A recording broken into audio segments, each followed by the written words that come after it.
প্রশ্ন একটা ছিল আপনার কাছে, সেটা হচ্ছে যে এই আবু সাঈদের বাড়ি পীরগঞ্জে, এই আবু সাঈদের বাড়ি রংপুরে, কিন্তু অন্তর্বর্তীকালীন যে সরকার গঠন হয়েছে আমরা লক্ষ্য করেছি যে এই রংপুরের আসলে কোনো ব্যক্তি এই অন্তর্বর্তীকালীন সরকারের মধ্যে নাই। তো আসলে এই বিষয়ে আপনাদের কোনো পরামর্শ আছে কিনা এবং এটাকে আপনি কীভাবে দেখছেন? আসলে এই বিষয়টা মিডিয়া এবং বিভিন্ন জায়গায় ব্যাপকভাবে আলোচনা হয়েছে। আবু সাঈদের যে রক্ত, এই বীর শ্রেষ্ঠের রক্ত, উত্তরবঙ্গের জনপদের এই বীরের এই অঞ্চলে, বিশেষ করে আমি এই তার বাড়ি থেকে বলছি, সেখানে তার এই অঞ্চলের মানুষের প্রতি আমাদের অকুণ্ঠ ভালোবাসা আছে। সারা আবু সাঈদের পরিবারের প্রতি কৃতজ্ঞতা প্রকাশ করছে। আমরা আশা করি যে সরকারের যারা নীতি নির্ধারক আছে তারা যেটা মনে করছে, যারা দায়িত্বশীল, যারা বাংলাদেশকে বিনির্মাণ করতে, গণতান্ত্রিক রাষ্ট্র ব্যবস্থা প্রতিষ্ঠা করার জন্য যারা কাজ করবে, তাদেরকে ওখানে ইনক্লুড করেছে।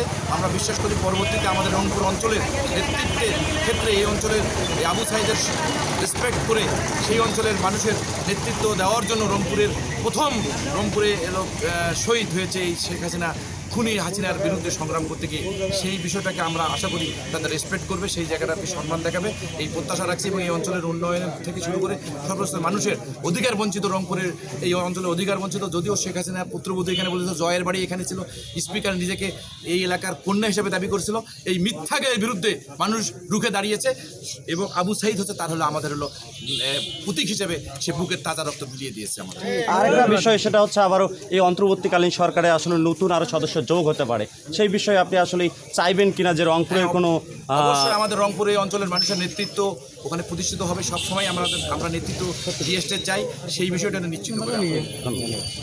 ধন্যবাদ।